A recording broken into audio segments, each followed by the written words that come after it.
Não sei quantos fizeram, nem quantos deixaram de fazer, mas se você não fez, é bom você fazer esta meditação em Hebreus 12. E pelo menos uma parte desse texto nós vamos meditar hoje de manhã. Os versos de 1 a 11, que nós vamos ler e meditar com os irmãos nesta manhã. Convido você a se colocar em pé para a leitura da Palavra de Deus em Hebreus capítulo 12, versos de 1 a 11. Estimulo você a ler e a meditar até o final. Irmãos, esse texto é muito rico. E para que você tenha uma ideia bem do que o autor da carta aos Hebreus está falando, você precisaria ler e meditar nos capítulos 10, 11 e 12. Eles são interligados. 10, 11 e 12. Diz assim a palavra do Senhor. Portanto, esse portanto está ligando aos capítulos anteriores. Portanto, nós também, pois que estamos rodeados de tão grande nuvem de testemunhas, deixemos todo o embaraço e o pecado que tão de perto nos rodeia, e corramos com perseverança a carreira que nos está proposta, fitando os olhos em Jesus, autor e consumador da nossa fé, o qual, pelo gozo que lhe estava proposto, suportou a cruz, desprezando a ignomínia, e está assentado à direita do trono de Deus. Considerai, pois, aquele que suportou tal contradição dos pecadores contra si mesmo, para que não vos canseis, desfalecendo em vossas almas. Ainda não resististes até o sangue, combatendo contra o pecado. E já vos esquecestes da exortação que vos admoesta como a filhos. Filho meu, não despreza a correção do Senhor, nem te desanimes quanto por ele és repreendido, pois o Senhor corrige ao que ama e açoita a todo o que recebe por filho.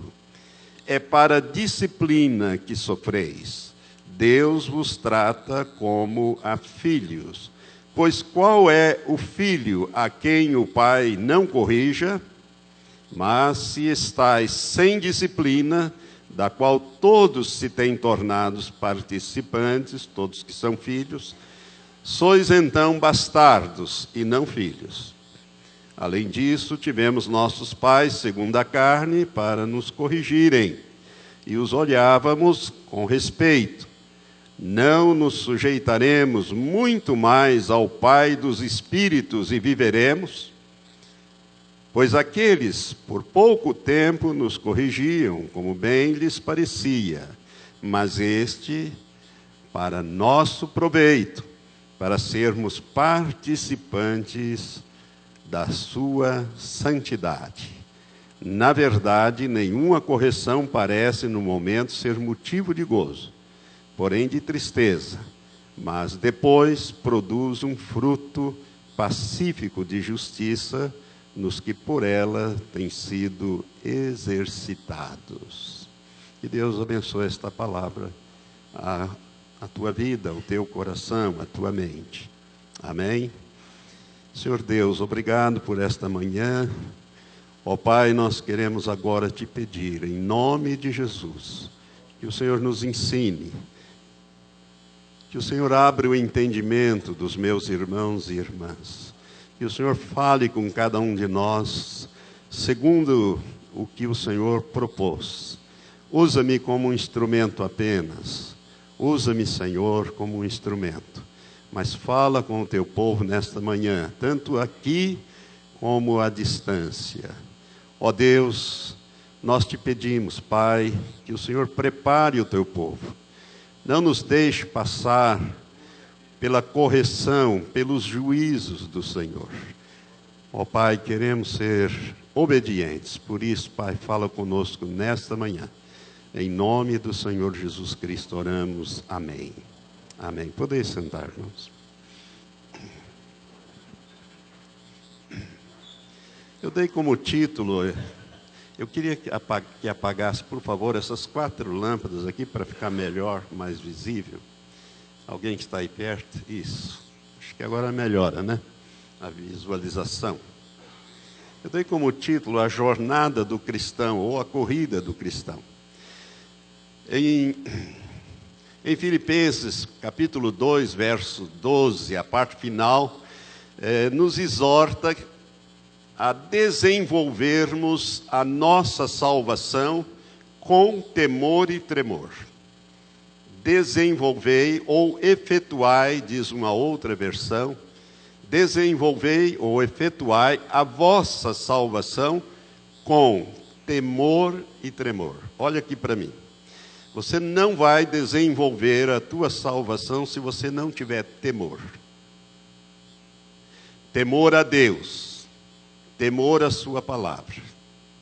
Uma vez eu perguntei para um pastor, muito conhecido meu, muito entendido na língua grega, lia grego como nós lemos a Bíblia em português, ele conseguia ler o Novo Testamento, ou toda a Bíblia que estivesse em grego. E eu perguntei acerca desta palavra, qual seria realmente o significado da palavra temor? Temor na Bíblia. Porque a maior parte dos pregadores dizem que temor fala de reverência. É um temor reverente pela pessoa de Deus, pela sua palavra. Mas a reverência é uma consequência do temor, não é a essência do temor. E ele disse, olha, esta palavra, no original, é igual à palavra, tem o mesmo sentido da palavra temor em italiano. Paura. Em italiano é paura. Paura, irmãos, é medo em extremo. Medo. Medo. Medo mesmo.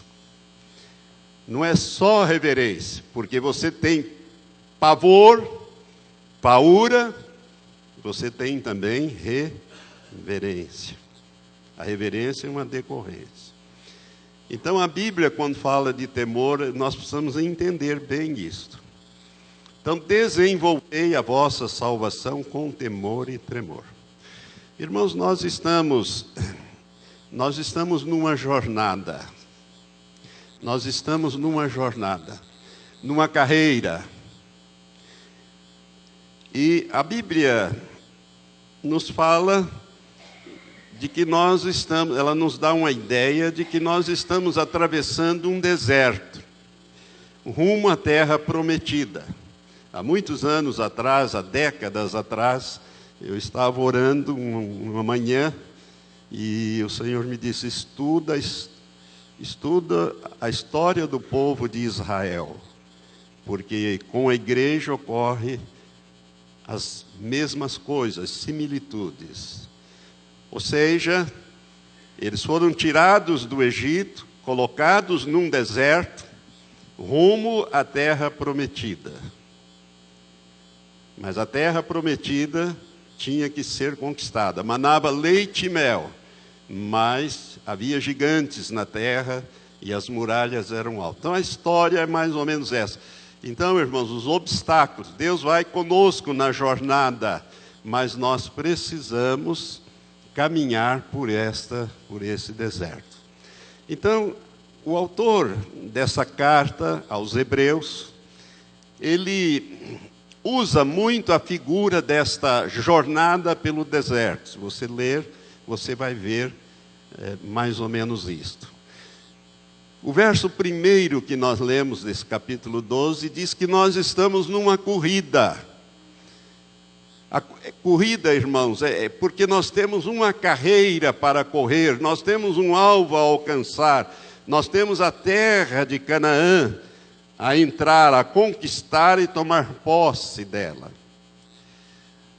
Esta corrida é um teste, como eu estou dizendo ali, é um teste da nossa fé neste mundo. Eu vou projetar os textos Você não precisa se preocupar em abrir a Bíblia nos textos. Para facilitar, nós já projetamos também os textos bíblicos ali. Esta corrida, então, é o teste da nossa fé neste mundo. Nós somos testados. E toda vez que você é testado, você poderá ser aprovado ou reprovado. A sua fé tem que ser testada para ser aprovada ou reprovada. Você vai ser aprovado ou vai ser reprovado. Tudo vai depender das suas atitudes. Olha, irmãos, há uma imagem muito errada de que nós, uma vez nascidos de novo, está tudo resolvido, o passaporte está carimbado, está tudo pronto, mas cedo ou mais tarde nós vamos chegar lá. Podemos viver do jeito que quiser. Isso não é correto. Então, essa corrida, a palavra de Deus fala nesse texto que nós lemos, que nós estamos numa corrida, ou numa jornada, para provar a nossa fé, testar a nossa fé, que vai desde a nossa conversão, quando nós nascemos de novo, fizemos uma aliança com Deus em Jesus Cristo, até o final da nossa vida ou da nossa apostasia. Porque nós podemos, nessa jornada, perecer. Espiritualmente falando, podemos apostatar. Nunca perca isso de vida. Apostasia é uma doutrina bíblica, e apostatar da fé significa voltar atrás, significa sair daquela posição de fé e passar a não mais acreditar. E nós citamos aqui alguns textos. Hebreus 10, 23, diz assim, a palavra de Deus, de 23 e também o verso 38. Diz assim: retenhamos firme a confissão da nossa esperança, porque fiel é o que prometeu. Ou seja, Deus já fez a parte dele. Agora nós temos que fazer a nossa parte. Então, o autor da carta aos Hebreus está dizendo: fique firme na sua confissão, na tua esperança, porque Deus é fiel e Ele foi o que prometeu. E o verso 38 desse capítulo 10 de Hebreus diz: mas o justo viverá pela fé. E se ele recuar, a minha alma não tem prazer nele. Todos esses textos foram tirados da versão Almeida, corrigida e fiel, que é uma das melhores que existe. Então, Deus quer que nós vivamos pela fé. E viver da fé, como muita gente sabe hoje, antigamente nem tanto, não é viver sem salário. É viver com a chama da fé acesa, é crer sempre naquilo que a Bíblia diz. Pode parecer absurdo para você, e até mesmo nos dias atuais, mas você prefere ficar com a palavra de Deus. Você prefere agir como Deus diz que deve agir. Por isso é que o justo viverá pela fé. E se ele recuar, diz o Senhor, a minha alma não tem prazer nele. E Hebreus 12, 25, diz: vede que não rejeiteis ao que fala, porque se não escaparam aqueles que rejeitaram o que na terra os advertia, esse que advertia na terra era Moisés, quando recebeu a lei, quando recebeu as instruções. E o autor continua: muito menos nós se desviarmos daquele que é dos céus. Ou seja, do ensino do nosso Senhor, das instruções do Espírito Santo, das revelações da palavra de Deus. E no verso 13, capítulo 13, diz: saiamos, pois, a ele fora do arraial, levando o seu vitupério. Irmãos, são textos que nos falam e nos estimulam a realizar esta corrida da fé, que vai desde a nossa conversão e só vai terminar com o fim da nossa vida, ou com o arrebatamento da igreja que está se aproximando, ou então com a desistência ou apostasia, no caso aqui. Esta corrida ou jornada, ela deve ser realizada com perseverança e constância. Isso é muito importante. Perseverança e constância. Eu dei um destaque nesse versículo de Hebreus 10, 36, quando nós lemos: porque necessitais de paciência, para que, depois de haver desfeito a vontade de Deus, possais alcançar a promessa. Ou a promessa. Irmão, veja bem, o que é fazer a vontade de Deus? É entregar a sua vida ao Senhor. Você tem uma promessa. Essa promessa é a vida eterna. Da parte de Deus ela está garantida, mas da tua parte não. Você precisa desenvolver a sua salvação com temor e tremor. Você precisa correr esta jornada. A única maneira de você não fazer isto é quando você entrega a sua vida a Jesus, nasce de novo e logo em seguida o Senhor te recolhe. E eu já vi isso acontecer muitas vezes. E pelo menos 3 vezes, em casos de 3 pessoas jovens, eu fiquei muito impactado e eu perguntei ao Senhor, por quê? Com o potencial que ele tinha. E o Espírito do Senhor me disse, usei de misericórdia, senão ele se perderia.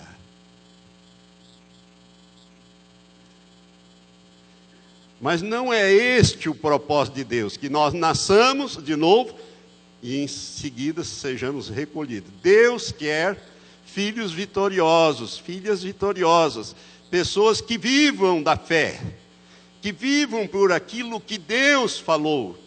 Jesus disse, olha, não é só de pão que vive o homem. Ele disse isso para o diabo. Ele citou o que Deus havia dito a Moisés, lá em Deuteronômio, capítulo 6, capítulo 8. Mas o homem viverá de tudo o que sai, ou o que sai da boca de Deus, disso viverá o homem. Ou seja, nós precisamos de paciência, irmãos. Paciência aqui está falando de perseverança, de constância. Eu disse aos irmãos na virada do ano, 2018 é o ano da perseverança. Porque não vai ser fácil, você está notando, não sei se você percebeu, está aumentando cada vez mais a pressão do mundo espiritual sobre os santos, sobre a igreja. Não está fácil, tem muita gente gritando, Maranata, Senhor, vem logo. Está difícil viver nessa terra. As obras do diabo parece que estão sufocando todas as esferas. O caminho da vitória, irmãos, é o mesmo percorrido pelos santos do capítulo 11. Você sabe que o capítulo 11 é o capítulo dos heróis da fé. Então, por isso que eu disse, o capítulo 12 está ligado ao 11 e, por sua vez, ao 10. Então, são 3 capítulos que vai relatando uma história, que vai relatando ensinos preciosos. Então, o caminho da vitória é o mesmo que foi percorrido pelos santos do capítulo 11. Se você olhar para o capítulo 11, você vai ver as definições de fé e os heróis da fé. E temos que nos esforçar para chegar até o fim. E nós queremos aqui colocar vários textos para você entender melhor isto. Hebreus 6, versos 11 e 12 diz assim, mas desejamos que cada um de vós mostre o mesmo cuidado até o fim, para a completa certeza da esperança. Para que vos não façais negligentes, mas sejais imitadores dos que, pela fé e paciência, herdam as promessas. Então, irmãos, nós temos que mostrar o mesmo cuidado, a mesma diligência, a mesma perseverança, o mesmo esforço até o fim da nossa jornada. Uma das repreensões na carta do Apocalipse diz: lembra-te de onde caíste e pratica as primeiras obras. Quando nós nos convertemos, irmãos, nosso coração se incendiou, não é verdade? Nós ficamos cheios de alegria. Precisamos voltar a esse primeiro amor. Afinal, não deveria ter apagado ali a chama, ao contrário, ela devia estar cada vez mais incandescente, mais forte. Mas a corrida da fé, a jornada não é fácil. E o que o autor está dizendo aqui é que cada um de vós mostre o mesmo cuidado até o fim, para a completa certeza da esperança, para que vos não façais negligentes, não sejamos negligentes, mas sejais imitadores dos que, pela fé, ou seja, os heróis do capítulo 11, e paciência herdam as promessas. E Jesus diz em Lucas 21:19, na vossa paciência ou perseverança, diz uma outra versão, possuí ou possuireis as vossas almas. Perseverança. 1 Coríntios, capítulo 9, versos 24 e 25, diz o apóstolo Paulo, o Espírito Santo usando o apóstolo Paulo: não sabeis vós que os que correm no estádio, todos na verdade correm, mas um só leva o prêmio? Correi de tal maneira que o alcanceis. Quando se realiza uma corrida, uma disputa, né, é um só que vai ganhar a medalha. Agora olha aqui para mim. Se você chegar lá, você vai ganhar essa medalha. Então serão milhões de medalhas, milhões de primeiros lugares. Não é um só. É para todos os que chegarem lá. Então nós temos que correr a carreira cristã, viver a jornada cristã de uma tal maneira que nós alcancemos o prêmio, como diz aqui a palavra. E o apóstolo Paulo ainda vai mais longe: e todo aquele que luta, de tudo se abstém. Eles o fazem para alcançar uma coroa corruptível, nós, porém, uma incorruptível coroa. Amém? Então, é preciso se abster. Quando alguém se prepara para uma corrida, ele toma cuidado com uma série de coisas e se priva de uma série de coisas. Por quê? Porque ele tem um objetivo. Nós também, irmãos. Não podemos viver uma vida pela estrada larga. Isso aqui fala de um caminho apertado. Não tem muitas opções. Tem muitas restrições para que você possa chegar ao final e receber uma coroa incorruptível de glória. Amém? O caminho da vitória, então, é o mesmo que trilharam os santos. Vamos continuar vendo alguns outros textos.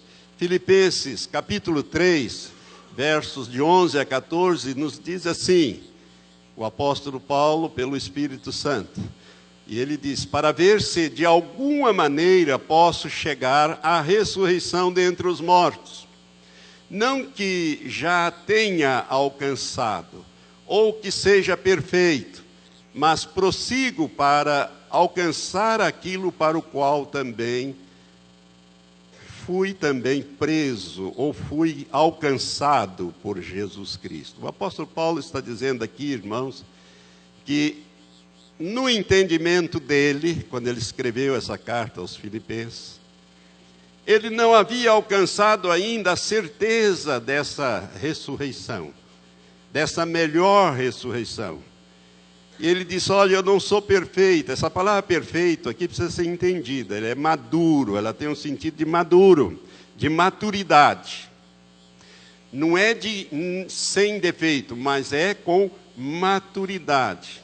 Sede vós perfeito, como é perfeito o vosso Pai que está no céu, disse Jesus uma vez. Ele estava falando de maturidade. Quando um fruto ele está Maduro, ele está pronto. Pronto para ser consumido. Ele está perfeito, ele está acabado. É esse o sentido dessa palavra. Então, Paulo está dizendo, não que eu já tenha alcançado, ou seja, perfeito, pronto, mas eu prossigo para alcançar aquilo para o qual fui também alcançado ou preso por Jesus Cristo. Irmãos, quanto a mim, não julgo que eu haja alcançado, mas uma coisa faço, e é que, esquecendo-me das coisas que para trás fico, e avançando para as que estão diante de mim, prossigo para o alvo pelo prêmio da soberana vocação de Deus em Cristo Jesus. Olha aqui para mim. Nós temos uma carreira a desenvolver. Nós temos uma corrida a realizar, uma jornada a fazer. Irmão, ninguém corre olhando para trás. Dá para correr olhando para trás? Você vai tropeçar, você vai cair, você vai perder o rumo, você vai sair do caminho. Mas muitas vezes nós fazemos assim. Nós ficamos presos a situações lá do passado. Seja uma bênção grande, estamos sempre olhando para aquela bênção e queremos avançar. Ou uma tragédia muito grande, algo que nos marcou lá atrás, e nós não ficamos querendo avançar, mas presos lá atrás com aquilo. O apóstolo Paulo diz, olha, eu esqueço das coisas que vão ficando para trás, eu tenho que avançar. O meu alvo está na frente, não está lá atrás. Seja bom ou seja ruim, ficou para trás.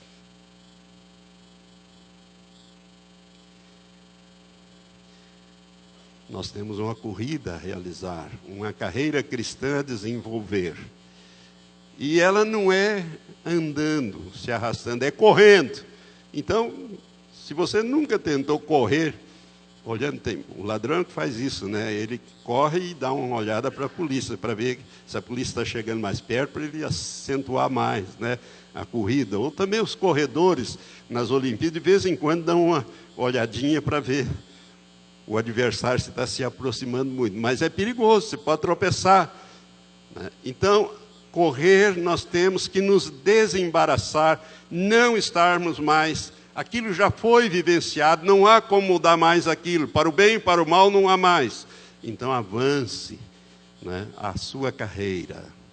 E Jesus, em Apocalipse, uma das promessas mais gloriosas que ele fez, aos que vencerem, ele diz, ao que vencer, lhe concederei que se assente comigo no meu trono, assim como eu venci e me assentei com meu Pai no seu trono. Nós estamos numa corrida, nós estamos numa jornada, e nós precisamos ser vencedores. Amém? Para isso nós temos que fixar no alvo. Quem é o alvo? Jesus Cristo. Ele é o autor e é também o consumador da nossa fé. Essa é uma corrida de fé, irmãos. É uma corrida de crescimento na fé, de intimidade com o Senhor. Porque, irmãos, nós que somos a geração final, disso eu não tenho mais dúvida nenhuma. Nós somos a geração final, nós somos a geração da consumação, vai ser a mais difícil, está sendo e será a geração mais difícil de vencer, de sair para frente.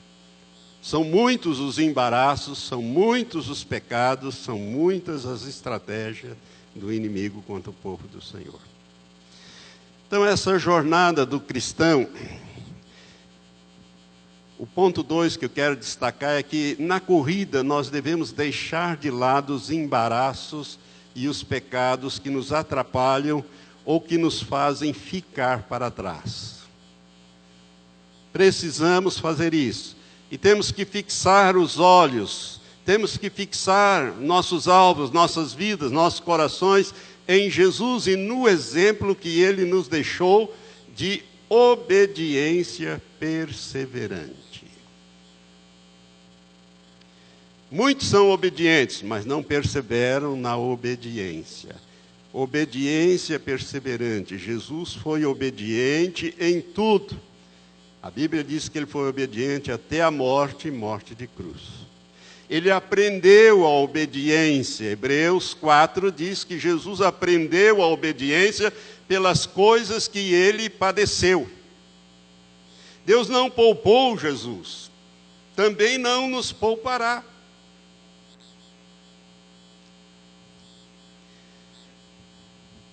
Na jornada cristã, irmãos, nós devemos estar conscientes de que o maior perigo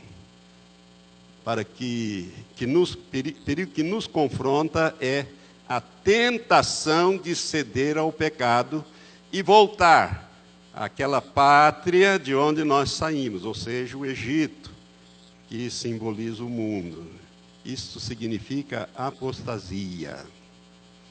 Então, o maior perigo é a tentação de ceder ao pecado.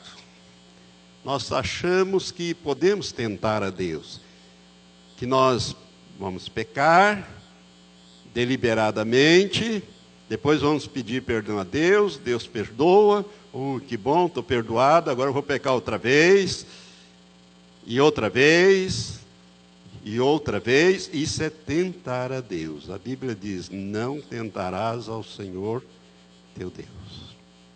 A proposta de Satanás foi que ele levou Jesus ao pináculo do templo e disse: olha, lança-te daqui abaixo. Porque está escrito lá na Bíblia que aos seus anjos dará ordem a teu respeito. Ele citou o Salmo 91. Satanás citou, mas Jesus disse: mas também está escrito: não tentarás ao Senhor teu Deus. Não vou forçar a mão de Deus. Não podemos agir desta maneira.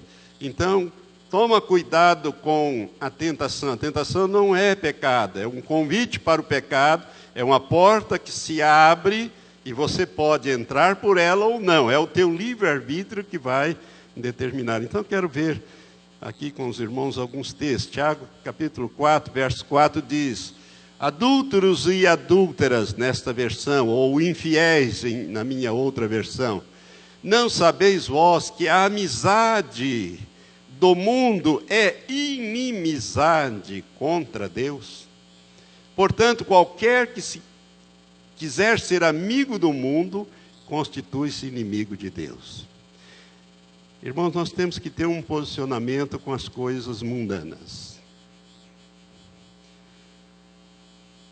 Ou nós vamos rejeitá-las, ou nós vamos aceitá-las. Se nós rejeitarmos as coisas do mundo, Deus se torna nosso amigo. Ou seja, Ele vai nos ajudar nessa jornada. Agora, se você quiser se contaminar com as coisas do mundo, Satanás vai aceitar, mas Deus não. Por isso, preste atenção no que ele está dizendo aqui. Qualquer que se fizer amigo do mundo. Irmãos, nós estamos no mundo, mas não somos do mundo. É como se nós estivéssemos dentro de uma canoa, de um navio. A água do rio ou do oceano não pode entrar dentro da canoa, senão nós afundamos.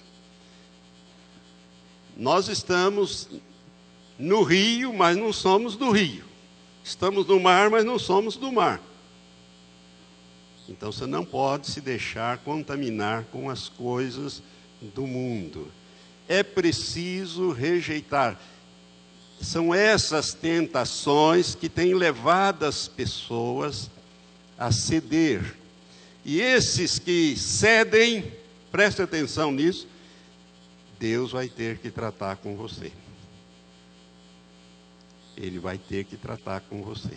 Você é filho, então Ele vai ter que tratar.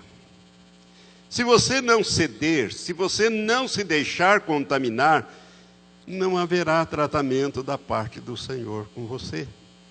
Deus não é um Deus sádico que vai espancar o seu filho está obedecendo plenamente Ele, se o filho está fazendo a vontade dEle. Não é verdade? Nenhum pai, nenhuma mãe iria fazer uma coisa dessa, Deus menos ainda. Mas se nós não teimamos na nossa jornada em fazer as coisas do nosso jeito e errado, quando sabemos que Deus condena isso, então, irmãos, a moda, você precisa entender, irmãos, que a moda é fruto do mundo. Nós não podemos entrar nesse caminho. Se você teima com isso, minha irmã, você está em rebeldia no seu coração, vai ter tratamento para você. Deus não vai te poupar. Se você não obedecer, se você não mudar a sua maneira. 1 de João, capítulo 2, verso 15, também diz a mesma coisa. Não ameis o mundo, nem o que no mundo há. Se alguém ama o mundo, o amor do Pai não está nele. Por exemplo, você toma cuidado com o dinheiro, irmão. Toma cuidado com o dinheiro. Ter dinheiro é bom? É. O dinheiro é necessário? É. O dinheiro não é bom e nem mal. O uso que você faz dele é que pode te levar para um lado ou para o outro. Por isso que a Bíblia diz que o amor ao dinheiro é a raiz de todos os males. O apego a ele. Porque você pode possuir dinheiro, o que não pode ser é o dinheiro te possuir. Você virar um escravo do dinheiro. Você tem, quer mais, quer mais, tem mais, quer mais ainda, e mais ainda, e mais ainda. Nós temos que ser desprendidos das coisas materiais. E lembrar que nós temos que juntar tesouro no céu. Não é na terra. Jesus disse que esse tesouro aqui da terra, o ladrão mina, o ladrão rouba, a traça consome. Quer dizer, isso aqui você não vai levar nada daqui, você tem que juntar nos céus.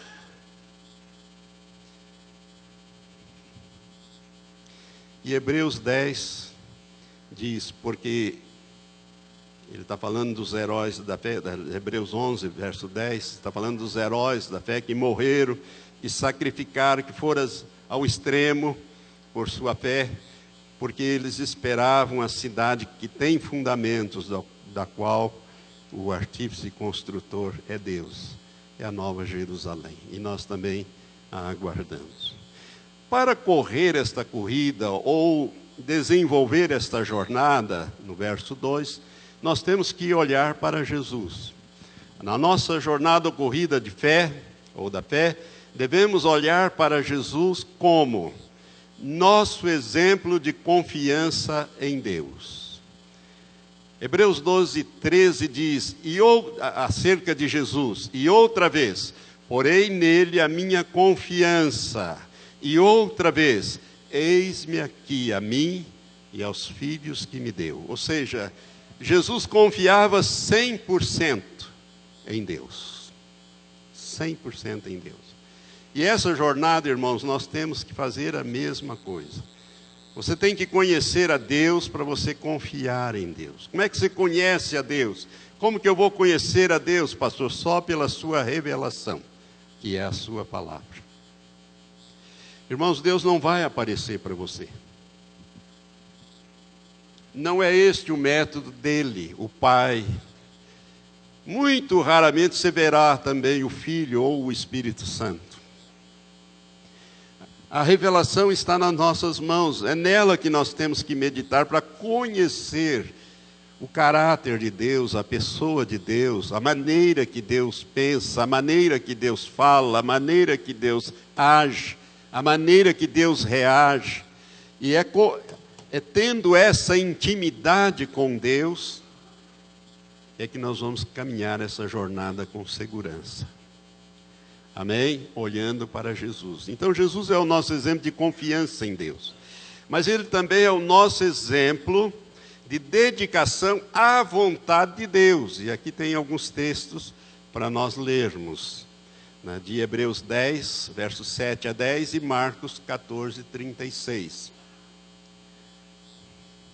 Hebreus 10, versos 7 a 10 diz assim: então disse, eis aqui venho, no princípio do livro está escrito de mim, para fazer, ó Deus, a tua vontade. Está se referindo a Jesus. Como acima diz, sacrifício e oferta e holocaustos e oblações pelo pecado não quiseste, nem te agradaram, os quais se oferecem segundo a lei, Então disse: eis aqui venho para fazer, ó Deus, a tua vontade. Tira o primeiro para estabelecer o segundo, na qual vontade temos sido santificados pela oblação do corpo de Cristo, feito uma vez. Está falando aqui, irmãos, da obra sacrificial de Cristo. Jesus veio para botar fim àqueles sacrifícios de animais que não resolviam, cobriam apenas o pecado, mas não removiam o pecado. Por isso que todos os dias tinha que fazer sacrifício, e uma vez por ano, um sacrifício por todo o povo. Jesus veio e realizou uma obra completa em nosso favor. Então nós não precisamos mais oferecer sacrifício pelo pecado. O que nós temos que oferecer a Deus é a obediência. Ele está muito interessado na nossa obediência, porque na nossa obediência Ele pode estabelecer a sua vontade na nossa vida. Sem a sua obediência, Ele não consegue estabelecer, senão Ele vai ter que violar o seu livre-arbítrio, e Ele não fará isso. Ele te deu o livre-arbítrio, tornou-te responsável pelos seus atos perante Ele e perante terceiros, e Ele não vai retirar isso. É preciso entender isso. Marcos 14, verso 36, Jesus disse: Abba, Pai, todas as coisas te são possíveis. Afasta de mim este cálice. Não seja, porém, o que eu quero, mas o que tu queres.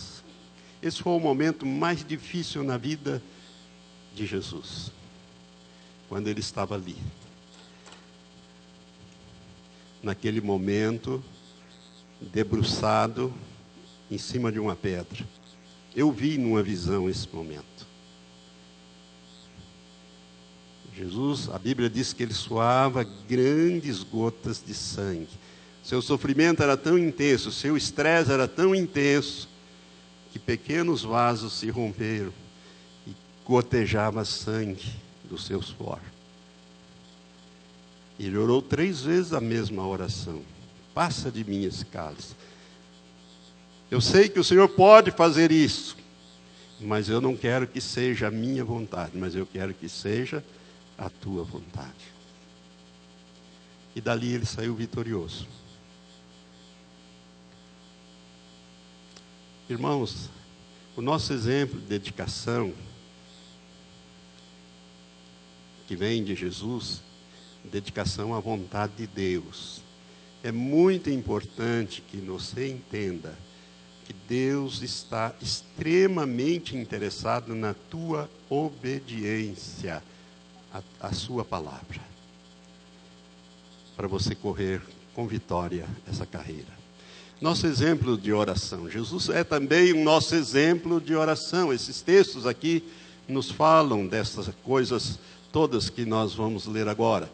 Hebreus 5, verso 7 diz: o qual nos dias da sua carne, oferecendo com grande clamor e lágrimas, orações e súplicas ao que o podia livrar da morte, foi ouvido quanto ao que temia.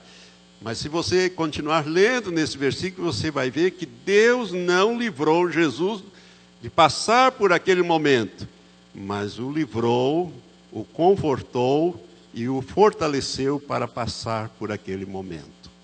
E em Marcos 1,36, nos diz acerca de Jesus que ele, levantando-se de manhã, muito cedo, fazendo ainda escuro, quando ainda era escuro, saiu e foi para um lugar deserto e ali orava. Jesus, ele gostava de orar, então ele é um exemplo nosso de oração. Então, para correr esta jornada, nós temos que olhar para a vida de Jesus, e quando nós olhamos para a vida de Jesus, nós vamos ver uma vida de obediência plena, a vontade sendo submetida a toda hora, e também uma vida de oração. Oração. Crente que não ora, crente que não se alimenta da palavra de Deus, tem uma vida cristã anêmica. não vai correr esta carreira cristã com sucesso. Vai ficar preso nos embaraços e vai ficar preso nos pecados.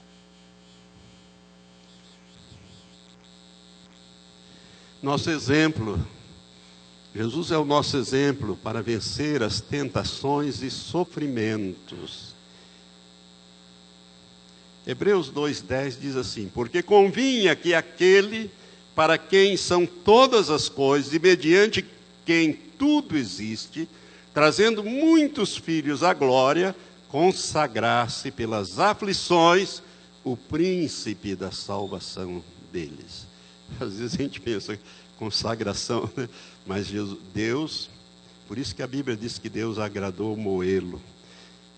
Irmãos, o que Jesus padeceu, nós não temos ideia. Não foi só fisicamente, foi espiritualmente também, quando ele desceu ao inferno. E lá ficou todas aquelas horas em sofrimento. Ele teve que morrer a minha morte espiritual, a minha separação espiritual. Ele experimentou o que eu deveria experimentar e o que você também deveria experimentar na eternidade. Ele passou por aquilo. Por isso que eu disse que Jesus era um homem de muita fé. E ele acreditou no que Deus havia prometido para ele no Salmo 15. Que eu falei, leia o Salmo 15. Não deixará a sua alma no Hades, ou seja, no inferno. E nem o seu corpo ver a deterioração, a corrupção, a deterioração. Jesus tinha essas promessas do Pai. E você, quantas promessas tem na Bíblia? Quase 8.000, né?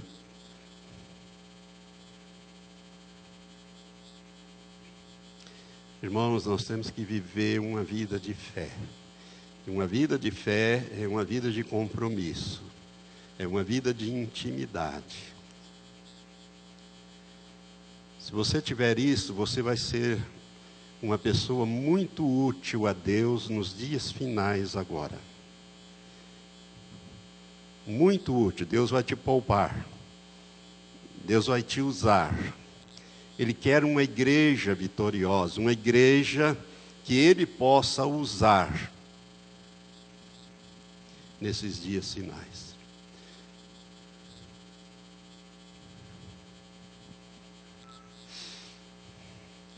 Jesus é nosso exemplo de perseverança e lealdade ao Pai. Hebreus 12, 2 e 3, nós já lemos.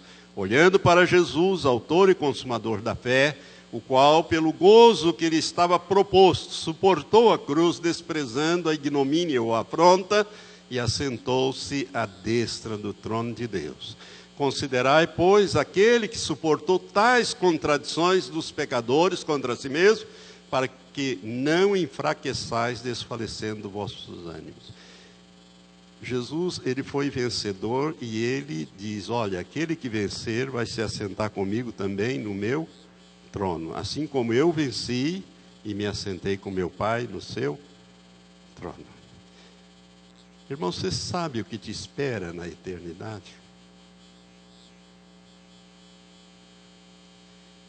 São coisas gloriosas. A Bíblia diz, nem olhos viram, nem ouvidos ouviram, nem sequer subiu na mente do homem, no coração do homem, o que Deus tem preparado para aqueles que o amam, aqueles que o obedecem, aqueles vencedores.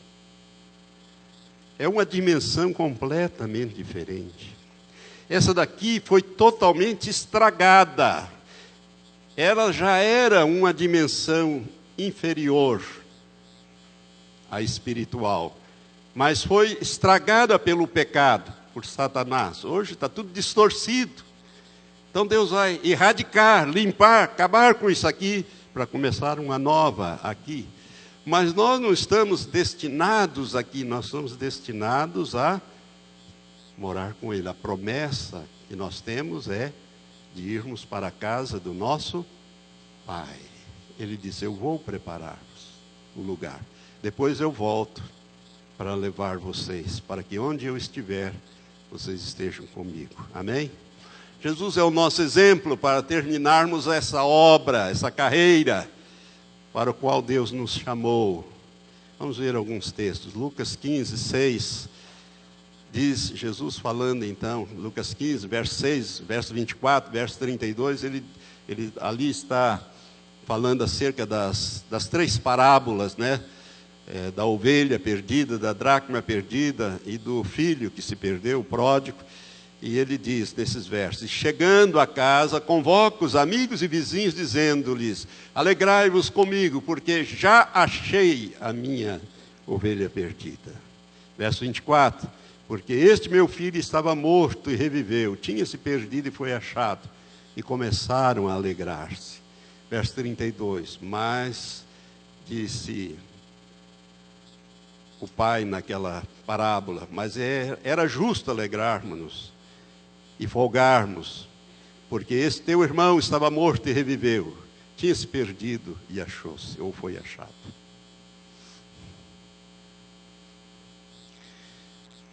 Jesus, irmãos, é a nossa fonte de energia, amor, graça, misericórdia e auxílio. É por isso que nós temos que correr a carreira cristã fitando os olhos em Jesus, autor e consumador da fé.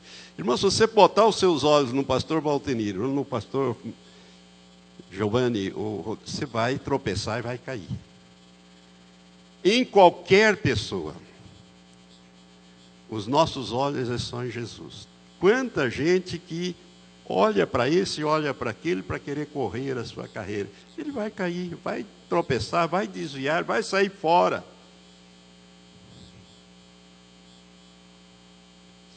Hebreus 4,16 diz: cheguemos, pois, com confiança ao trono da graça, para que possamos alcançar misericórdia e achar graça, a fim de sermos ajudados em tempo oportuno.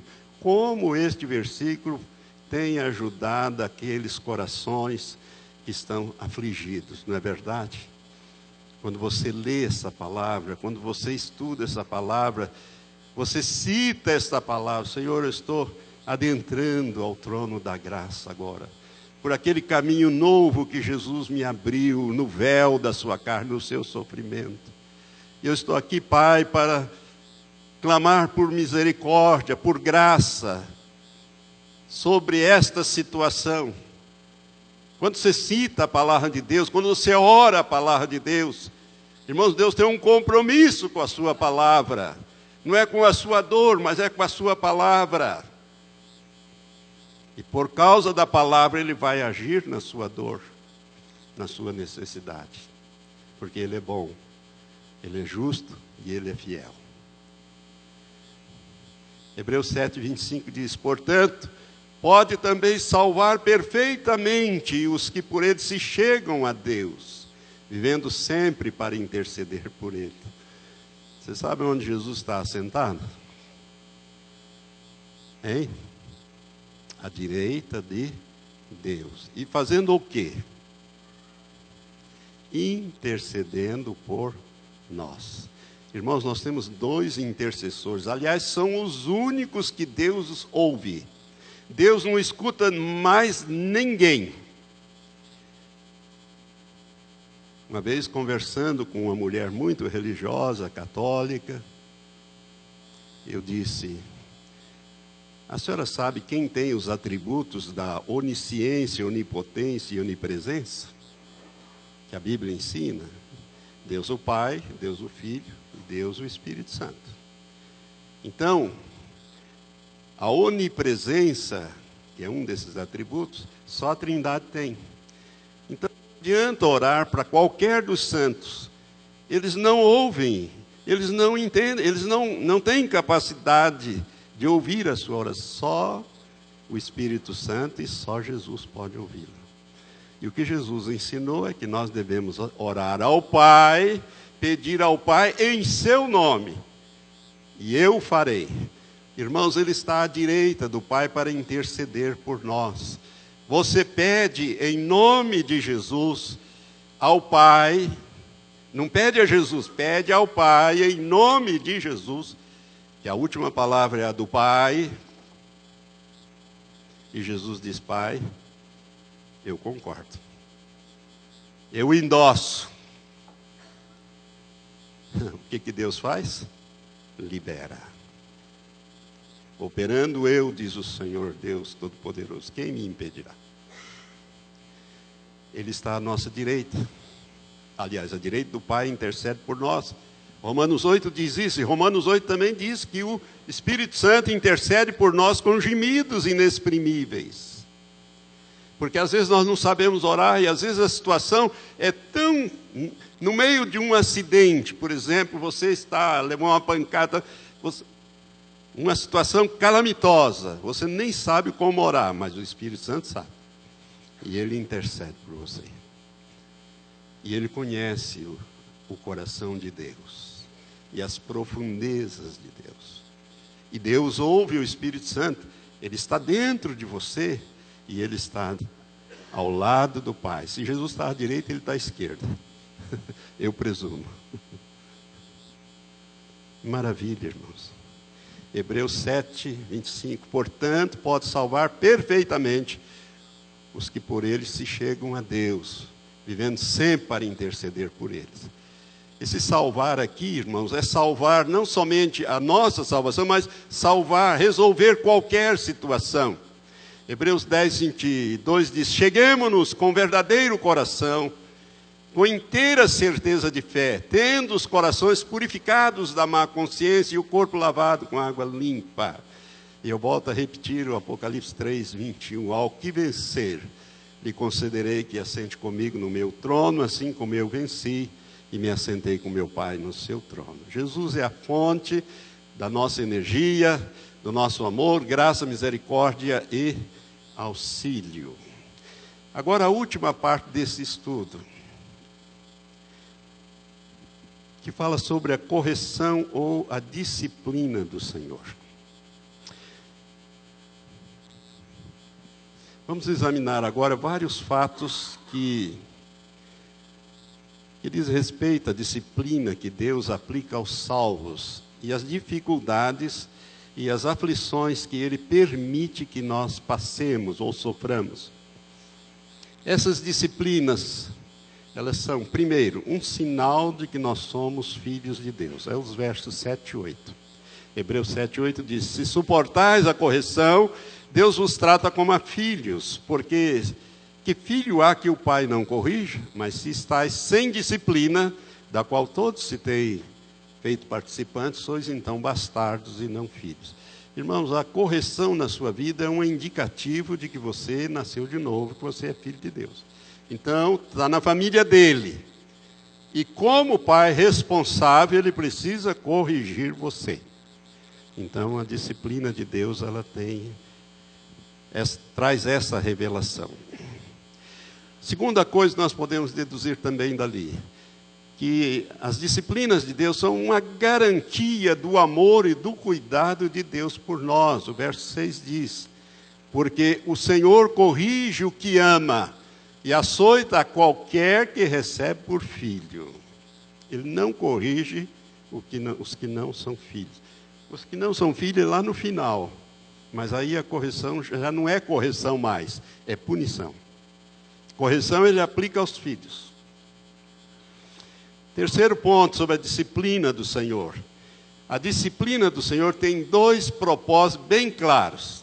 O primeiro deles, para que nós não sejamos ao final condenados com o mundo. Verso 31 do capítulo 11 de 1 Coríntios diz: porque se nós nos julgássemos a nós mesmos, nós não seríamos julgados.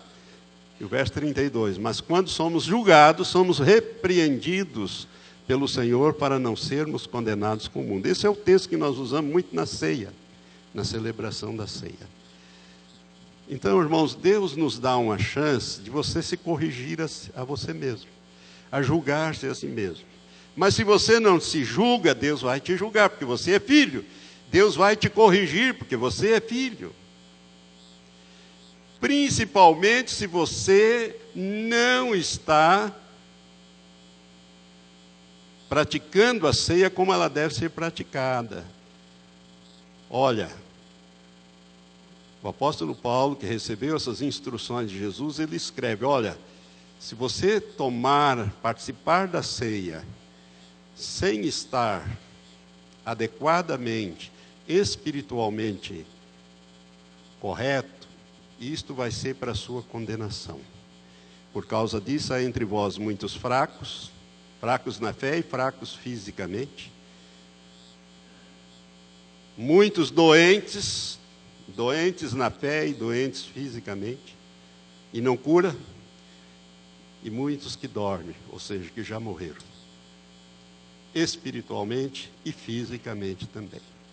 Então, a ceia é para nos fortalecer, mas se você está em pecado e com hipocrisia diante dos irmãos, e vai participar sem discernir o corpo do Senhor, você está correndo esse risco. E Deus vai usar isso como disciplina na sua vida.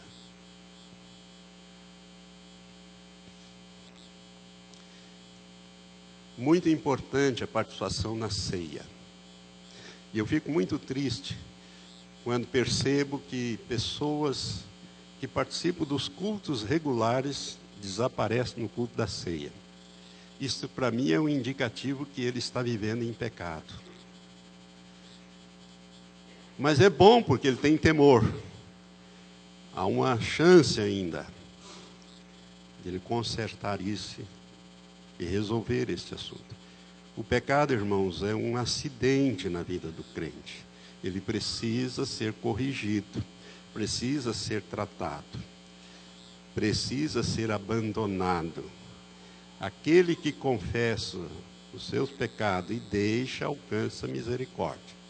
Mas aquele que encobre, ele nunca vai prosperar diante de Deus. A correção também, irmãos, além dessa disciplina do Senhor, que tem dois propósitos. O primeiro, que nós não sejamos condenados com o mundo. E o segundo, para que nós partilhemos ou compartilhemos da santidade de Deus e continuemos a viver uma vida santificada, sem a qual nunca veremos a face gloriosa de nosso Pai. Isso é muito importante, né? Que é a finalidade. E o quarto ponto, eu já estou indo para o final. Há dois possíveis resultados advindos da disciplina do Senhor. Essa disciplina que Deus tem que aplicar na vida de algumas pessoas, porque não se consertam a si mesmos, não desviam-se do pecado, não se desprende dos laços, enfim, estão querendo correr a vida cristã sem levar a sério a palavra de Deus, querendo fazer do jeito dele, não do jeito de Deus. Há dois possíveis resultados. Primeiro, podemos suportar as adversidades que Deus nos leva a passar, submetendo-nos à sua vontade e continuarmos fiéis a Ele. São os versos 5 e 6. Já vamos ver. Fazendo assim, continuaremos a viver como filhos espirituais de Deus, versos 7 a 9. E compartilhar da sua santidade, verso 10. E produziremos então o fruto da justiça, que é o verso 11. Ou seja, o fruto do Espírito de Gálatas 5, 22 e 23. Então vamos ver os textos, de 5 a 11. E já vos esqueceste da exortação que argumenta convosco como filhos, filho meu, não despreze a correção do Senhor, e não desmaie ou não desanimes quando por eles forem repreendidos, porque o Senhor corrige ao que ama e açoita a qualquer que recebe por filho. Se suportais a correção, Deus vos trata como a filhos, porque que filho há a quem o pai não corrija? Mas se estáis sem disciplina, da qual todos são feitos participantes, então sois bastardos e não filhos. Além do que, tivemos nossos pais, segundo a carne, para nos corrigir, e nós o reverenciamos. Não nos sujeitaremos muito mais ao Pai dos Espíritos para vivermos, porque aqueles, na verdade, por um pouco de tempo, nos corrigiam como bem lhe parecia, mas esse para nosso proveito, para sermos participantes da sua santidade. E, na verdade, toda correção ao presente não parece ser de gozo, senão de tristeza, mas depois produz um fruto pacífico de justiça nos exercitados por elas. E Gálatas, só para você se lembrar, Gálatas 5, 22, 23 diz: mas o fruto do Espírito é amor, gozo, paz, longanimidade, benignidade, bondade, fé ou fidelidade, mansidão e temperança. Contra estas coisas não há lei. Por outro lado, podemos desprezar, essa é a segunda consequência, desprezar a disciplina do nosso Pai, verso 5, rebelando-nos contra Ele por causa do sofrimento da adversidade. E daí caímos em apostasia. Hebreus 3, 12 a 14, mais o verso 25 diz: vede, irmãos, que nunca haja em qualquer de vós um coração mau e infiel, para se apartar do Deus vivo. Antes exortai-vos uns aos outros, todos os dias, durante o tempo que se chama hoje, para que nenhum de vós se endureça pelo engano do pecado, porque nos tornamos participantes de Cristo, se retivermos firmemente o princípio da nossa confiança até o fim. Vede que não rejeiteis ao que fala, porque se não escaparam aqueles que rejeitaram o que na terra os advertia, como eu disse Moisés, muito menos nós, se nos desviarmos daquele que é do céu. Então há consequências muito sérias, né? A disciplina do Senhor pode produzir um resultado positivo ou um resultado negativo. Depende da sua aceitação dessa disciplina. Quinto ponto e último: andando na vontade de Deus, podemos sofrer adversidades. Como resultado da nossa guerra espiritual contra as trevas. Eu não vou ler esses textos que estão lá em Efésios 6, que falam da batalha espiritual. Nós temos que tomar todos os dias a armadura de Deus para estarmos firmes, prontos. Nós não temos que resistir à carne, às pessoas. Nós temos que lutar contra os principados, as potestades, os dominadores deste mundo tenebroso. A luta espiritual, é a batalha espiritual. E por causa da batalha, da nossa guerra espiritual contra as trevas, nós podemos sofrer adversidades. Por isso, para fazer batalha espiritual, eu já ensinei isso várias vezes na igreja, você tem que tomar toda a armadura de Deus para você poder resistir. Você tem que pedir perdão para os seus pecados e, pela fé, receber esse perdão na sua vida. E você tem que ter também a cobertura do sangue de Jesus sobre a tua vida, para que você, então, sem pecado, perdoado, purificado de todo o pecado, não haja brecha para você, então, poder fazer a batalha espiritual. Se você for de qualquer jeito, cheio de brechas, na sua armadura, no seu equipamento, você vai sofrer retaliação. Jesus, irmãos, Ele nos autorizou a pisar cabeças de serpentes, escorpiões e todo o poder de Satanás. E Ele nos deu uma promessa, que nada nos faria dano algum, por exercermos esta autoridade. Mas você não pode ter brecha, senão o inimigo vai te alcançar. Por isso, antes de batalha, você tem que fazer uma oração e pedir com fé a Deus que o Senhor perdoe os seus pecados, lave com o sangue de Jesus, purifique você e que equipe você com a armadura completa dele. Só depois que você pode fazer batalha espiritual. Não tem muito tempo, veio uma moça desesperada, e ela veio de Londrina, veio nessa igreja num culto, no final do domingo, à noite.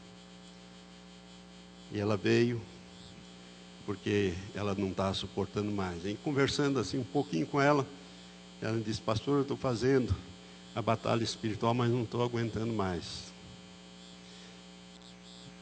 Irmão, não pode fazer batalha espiritual se você não entende o que é isso. A pessoa tem que ser, primeiro, nascido de novo. Sem nascer de novo, você está no reino das trevas, você não tem autoridade nenhuma. É só quando você muda de reino para o reino do Filho amado, é que você adquire a autoridade de Deus sobre a sua vida. Você está num outro reino, Você tem outra identidade. Você é filho. E aí você tem que fazer essa purificação primeiro, antes de fazer. Porque a promessa é: e nada vos fará dano algum. Por fazer a batalha espiritual, o cristão não vai sofrer retaliação. Ele pode sofrer, sim, alguma adversidade. Em quê? Num filho, numa coisa, numa outra situação que vai feri-lo. Que vai, né? Mas diretamente não.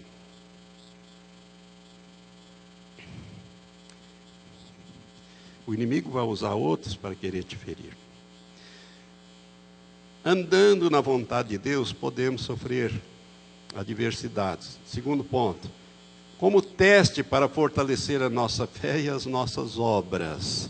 Então, através de testes, nós podemos passar, né, por adversidades. Deus pode permitir essas coisas. 1 Coríntios 3, 13 a 15 diz: a obra de cada um se manifestará. Na verdade, o dia a declarará, ou seja, o dia do julgamento, do trono branco. Aqui é o dia do julgamento do grande trono branco, para o cristão. Porque pelo fogo será descoberto, e o fogo provará qual seja a obra de cada um. Se a obra de alguém edificou nesta parte permanecer, ele receberá galardão. Se a obra de alguém se queimar, sofrerá detrimento, mas o tal será salvo, todavia, como pelo fogo. O que a palavra de Deus está dizendo aqui? Está dizendo o seguinte, irmão: nessa jornada, você vai edificar a sua vida com 6 tipos de materiais. 3 de primeira linha e 3 de terceira linha. Você pode edificar a sua vida, ou a sua casa, a sua jornada, em cima de um fundamento, que é Jesus Cristo na sua vida. Você pode edificar com ouro, prata ou pedras preciosas. Esses 3 materiais, o fogo neles não destrói esses materiais. O ouro, você aquece ele a mais de 1000 graus, ele passa de sólido para líquido, e toda a impureza sobe, você tira a impureza e você tem o ouro puro, a prata pura. Não, depois você deixa resfriar e volta ao estado sólido. Ele não perde substância. Os outros 3 materiais para você edificar a sua vida são madeira, feno e palha. Qualquer desses 3, o fogo vai provar, não vai sobrar nada, vai virar cinza. Então, como que nós temos que edificar a nossa casa, a nossa vida? Com materiais que o Senhor nos permite de primeira. Ouro, prata, pedras preciosas. Pode ter alguma madeira, alguma mesa de madeira, alguma cama, mas lá dentro da casa, onde o fogo não vai alcançar. Põe lá umas pedras preciosas na porta, né, uns diamantes, rubis, que o fogo não vai destruir. Não consegue destruir. E é isso que ele está dizendo, que andando na vontade de Deus, nós podemos sofrer adversidade, como testes para fortalecer a nossa fé e as nossas obras, aquilo que nós estamos edificando. E ainda como parte da nossa preparação para servirmos os outros. Ou seja, a sua experiência, irmã, vai ser muito útil para ajudar pessoas que o Senhor vai trazer, mais ou menos com aquela situação, e você vai poder ajudar aquela pessoa, porque você foi uma vencedora em fé. Você saiu vitoriosa daquela situação, você vai poder ajudar. Então, a sua preparação para servirmos outros. E também para manifestar a vida de Cristo em nós. Conforme diz esses textos, 2 Coríntios 4, 8 a 10, diz assim: em tudo somos atribulados, mas não angustiados. Perplexos, mas não desanimados. Perseguidos, mas não desamparados. Abatidos, mas não destruídos. Trazendo sempre, por toda parte, a mortificação do Senhor Jesus no nosso corpo, para que a vida de Jesus se manifeste também nos nossos corpos. E Hebreus 12, 16 diz: e ninguém seja devasso ou profano como Esaú, que por uma refeição vendeu o seu direito de primogenitura. Por último, em todos os tipos de adversidades, nós devemos buscar a Deus e examinar com seriedade a nossa vida cristã. São vários textos aqui. 2 Crônicas 26, 5, está falando aqui do rei Urias, que governou por muitos anos, foi abençoado, depois pisou na bola no final do seu governo. Porque Deus-se a buscar a Deus nos dias de Zacarias, que era entendido em visões de Deus, e nos dias em que buscou o Senhor, Deus o fez prosperar. Urias foi um rei muito próspero, enquanto buscou o Senhor. Quando ele deixou de buscar o Senhor, começou a sua derrocada. O Salmo 3, verso 4 diz: com a minha voz clamei ao Senhor, e ouviu-me desde